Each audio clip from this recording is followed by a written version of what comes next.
इस कहानी के सभी पात्र और घटनाएं काल्पनिक हैं, जिसका किसी भी व्यक्ति या घटना से कोई संबंध नहीं है।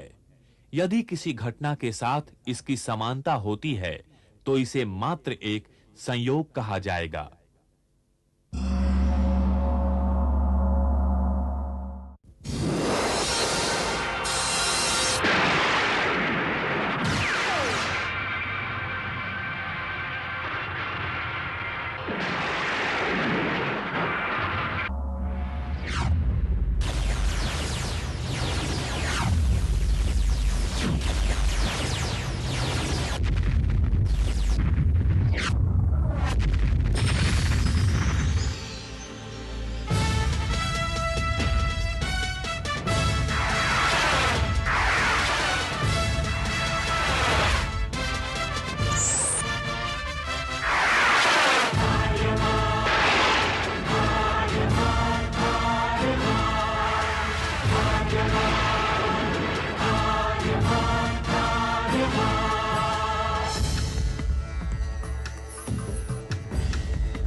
दिगंत और अनंत तक गूंजायमान है।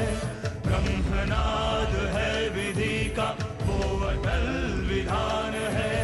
धर्म की अधर्म पर विजय का वो प्रमाण है। जायमान है वो अटल विधान है। विजय का वो प्रमाण है। ब्रह्मांड का महान योद्धा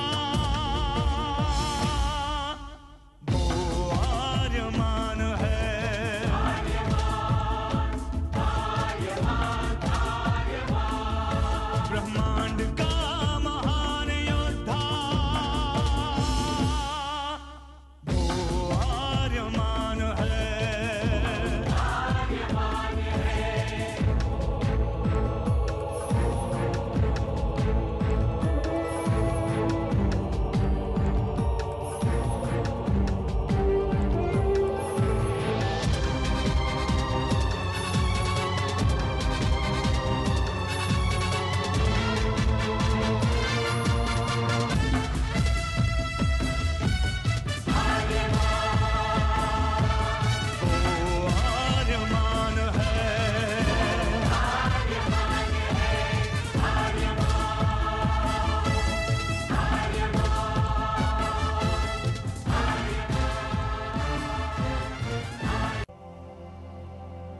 अनंत असीम ब्रह्मांड, अद्भुत विशाल विराट, जहां असंख्य आकाश गंगाएं प्रतिक्षण बनती रहती हैं, मिटती रहती हैं। हर आकाश गंगा में होते हैं अनगिनत तारे, अनेकों सूरज, और सूरज के साथ होता है अपना सौर मंडल, जिसमें रहते हैं अनेकों ग्रह। न जाने कितने सूरज चमके और बुझ गए, न जाने कितने तारे चमके और खो गए, न जाने कितने ग्रह, कितनी पृथ्वियां, कितनी सभ्यताएं बनी, बढ़ी और खो गई समय की इस अनंत धारा में। इन्हीं अनजानी परंतु अमर गाथाओं में से एक है महागाथा ब्रह्मांड के योद्धा आर्यमान की। बहुत समय पहले पृथ्वी से लाखों प्रकाश वर्ष दूर आर्याना आकाश गंगा में एक ग्रह था, थार।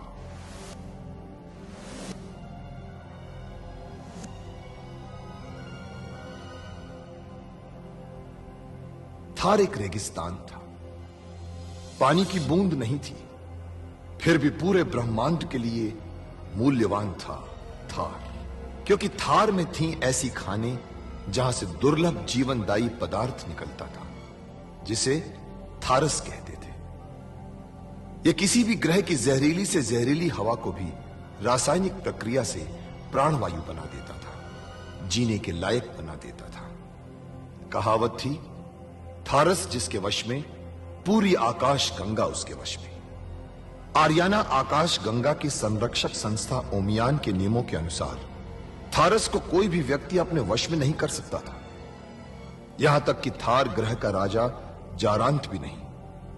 राजा होते हुए भी जारांत अपना राज्य गणतंत्र प्रणाली से चलाता था। खानों से निकलने वाले थारस का 25% भाग ही थार ग्रह के हिस्से में आता था। बाकी का हिस्सा ओसेक अंतरिक्ष संगठन में चला जाता था। ओसेक आरियाना आकाश गंगा के व्यापारियों का संगठन था और जिसका संचालन अंतरिक्ष में बनाए गए एक कृत्रिम ग्रह ओसेक से होता था। मगर ओसेक संगठन में कई व्यापारी ऐसे भी थे जो अति महत्वाकांक्षी थे, जो पूरे ब्रह्मांड में अपना आधिपत्य स्थापित करना चाहते थे। परंतु जब तक ओमियान था तब तक कोई कुछ नहीं कर सकता था। ओमियान अंतरिक्ष के लोगों की संरक्षक संस्था थी जो अंतरिक्ष के निवासियों के हितों का पूरा ध्यान रखती थी और अपनी शांति सेना के द्वारा संपूर्ण ब्रह्मांड में शांति और व्यवस्था बनाए रखती थी। इसी ओमियान संस्था का अध्यक्ष था महान होशिंग। होशिंग जिस ग्रह पर रहता था उस ग्रह का नाम था कुरुक्षेत्र, जहां आज छिड़ी हुई है एक महाजंग।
आज तक सैकड़ों योद्धा मर चुके हैं।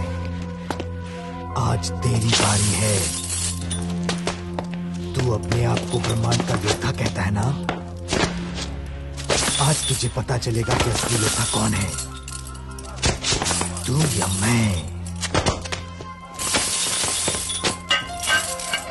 जिससे मेरी दुश्मनी नहीं, उसे मारना मेरी फितरत में नहीं। कोई बात नहीं, कोई बात नहीं। तेरी फितरत में नहीं पर मेरी फितरत में तो है। तू मुझे नहीं मारेगा तो मैं तुझे मार दूंगा।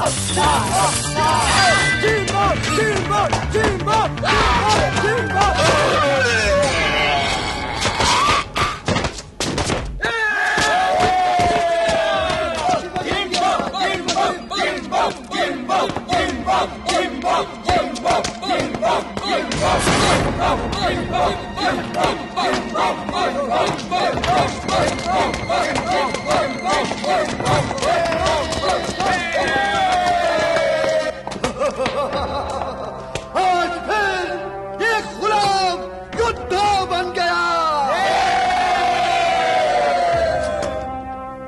अब उतर रहा है इस मौत के अखाड़े में वो खतरनाक योद्धा जो कई बार इस अखाड़े में लड़ चुका है और लड़कर जीत चुका है। उसका नाम है क्या?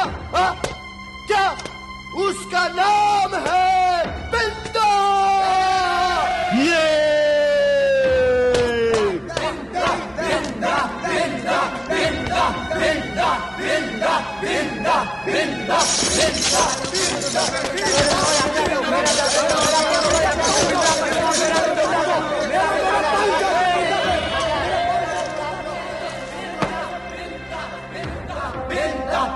आप दौड़ लगाइए, बॉल कमाइए, दाव लगाइए, बॉल कमाइए, दाव लगाइए, तेरा बिंदा तो सब कुछ। दाव लगाइए, दाव लगाइए, बॉल कमाइए, जाइए जाइए जाइए। दूसरे पे दाव लगाएगा कोई अंधा ही होगा, बेचारा बेमौत मारा जाएगा। इसको कहते हैं आ बिंदा मुझे मार।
अब बिंदा के सामने कौन आएगा? वही आएगा जो जिंदगी से तंग आ गया हो और खुदकुशी करना चाहता हो। मुझे अपने गुलाम को बिंदा के सामने नहीं भेजना। ये पहले ही 10 गुलाम खत्म कर चुका है। ये 11वां था। मेरे पास एक नया गुलाम है, उसे ही भेज देता हूँ। अपने गुलाम को बिंदा से लड़वाओगे? क्यों नहीं? नाम क्या है उसका? आर्यमान। आर्यमान? ये वही आर्यमान तो नहीं जो ब्रह्मांड का योद्धा है? दाम लगा लो और किस्मत आजमा लो।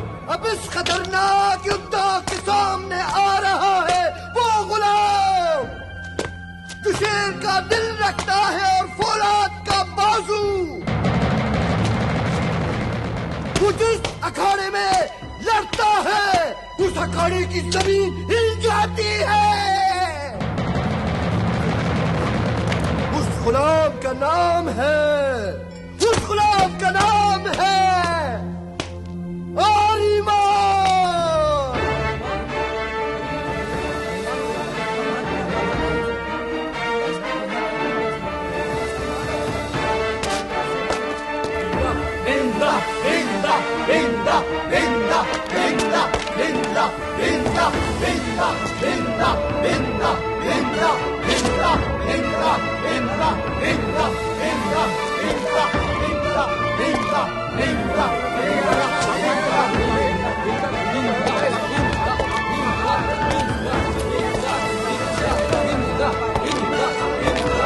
मेरा 200 या तू बिंदा पर। मेरा भी बिंदा पर।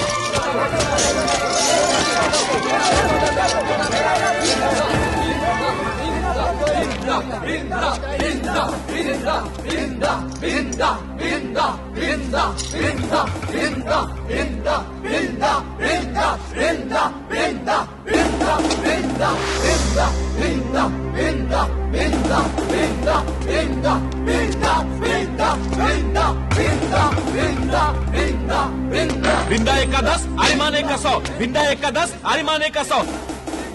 एक का 150 होगा तो भी मैं नए गुलाम पर नहीं लगाऊंगा। मैं तो बिंदा पर ही लगाऊंगा।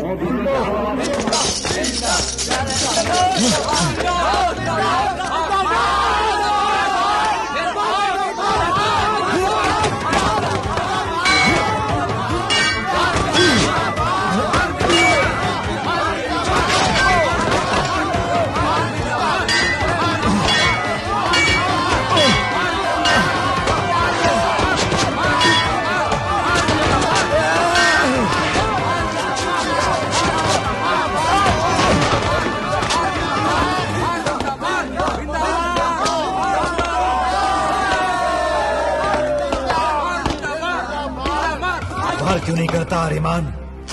मरना तो तुम्हें है ही। लड़ते लड़ते मर, बहादुरों की तरह मर। ये मेरी बहादुरी की परिभाषा अलग है बिंदा। तेरी बहादुरी की परिभाषा कहती है कि दुश्मन को नहीं मारना।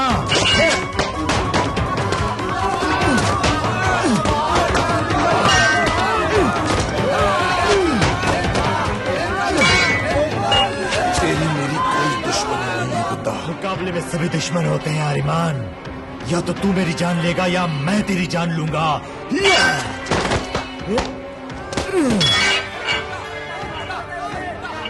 मैं बिना वजह किसी पर हथियार नहीं उठाता बिंदा। मेरे हथियार केवल उन्हीं के खिलाफ उठते हैं जो दूसरों पर अन्याय करते हैं, जुल्म करते हैं, दूसरों को गुलाम बनाते हैं, उनका शोषण करते हैं। तू तो खुद एक गुलाम है बिंदा। तुझे मारकर मुझे क्या मिलेगा? मैं तुझे नहीं मारूंगा।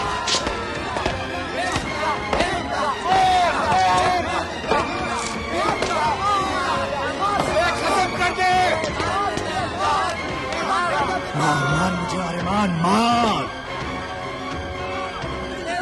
चल वार कर, वार।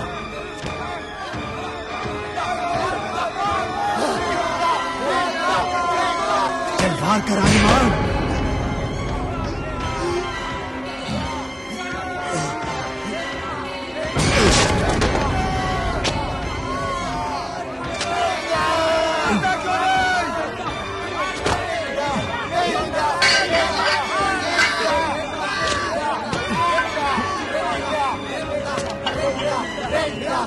पर वार क्यों नहीं करते आर्यमान?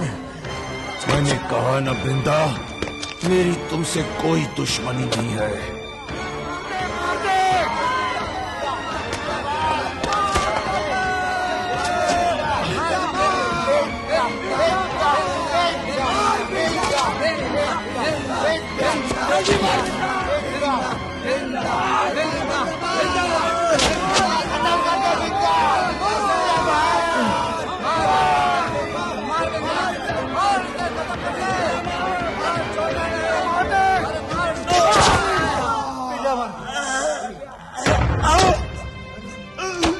बिंदा,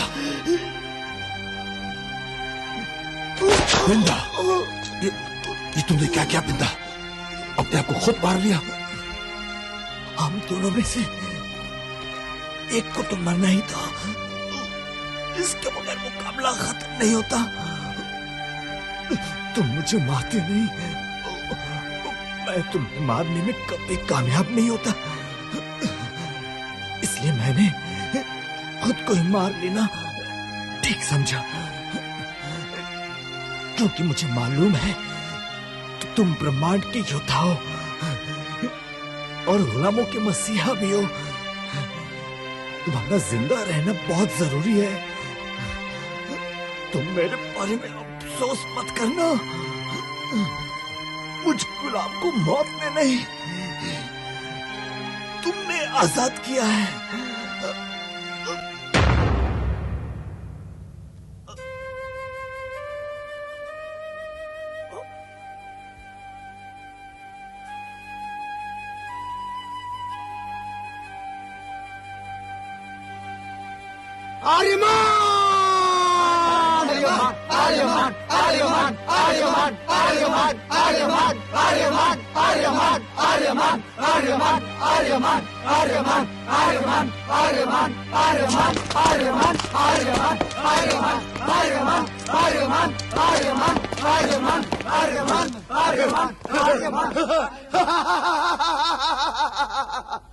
आज फिर इस मौत के अखाड़े में एक गुलाम सूरमा बन गया, योद्धा बन गया, जिसका नाम है आर्यमान। आर्यमान जिंदाबाद, आर्यमान जिंदाबाद, आर्यमान जिंदाबाद, आर्यमान जिंदाबाद, आर्यमान, आर्यमान, आर्यमान जिंदाबाद, आर्यमान जिंदाबाद, आर्यमान जिंदाबाद, आर्यमान जिंदाबाद, आर्यमान जिंदाबाद, आर्यमान जिंदाबाद, आर्यमान जिंदाबाद, आर्यमान जिंदाबाद, आर्यमान जिंदाबाद, आर्यमान जिंदाबाद, आर्यमान जिंदाबाद, जिंदाबाद, आर्यमान जिंदाबाद, आर्यमान जिंदाबाद, आर्यमान जिंदाबाद, आर्यमान जिंदाबाद, आर्यमान जिंदाबाद, आर्यमान जिंदाबाद, आर्यमान जिंदाबाद, आर्यमान जिंदाबाद, आर्यमान जिंदाबाद, आर्यमान जिंदाबाद, आर्यमान जिंदाबाद, आर्यमान जिंदाबाद, आर्यमान जिंदाबाद, जिंदाबाद।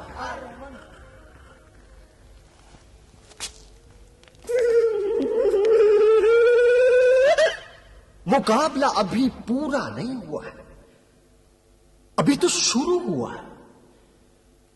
कोई बाकी है जिसमें बिजली से भी तेज चमक है।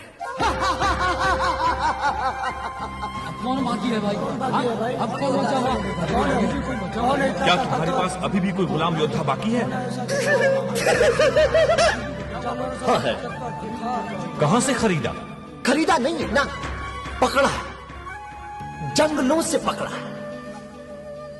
हवा से भी तेज गति है उसमें, जंगली जानवरों से भी ज्यादा खतरनाक है। देखोगे तो आंखें चुन लिया जाएगी। लेकिन जीतेगा तो मेरा ही गुलाम आर्यमान। हंसो मत, जिसे मैंने तुमसे ही खरीदा है और वही मेरा माल वापस लाएगा। अब इस सूरमा और इस योद्धा के सामने आ रहा है एक और गुलाम।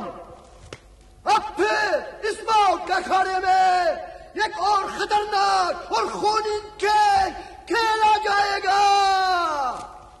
आप सब अपना अपना दांव लगाइए, माल कमाइए, माल दांव लगाइए, माल कमाइए। मेरा 100 यात्रू आर्यमान पर, मेरा 200 यात्रू आर्यमान पर, मेरा 200 यात्रू आर्यमान पर।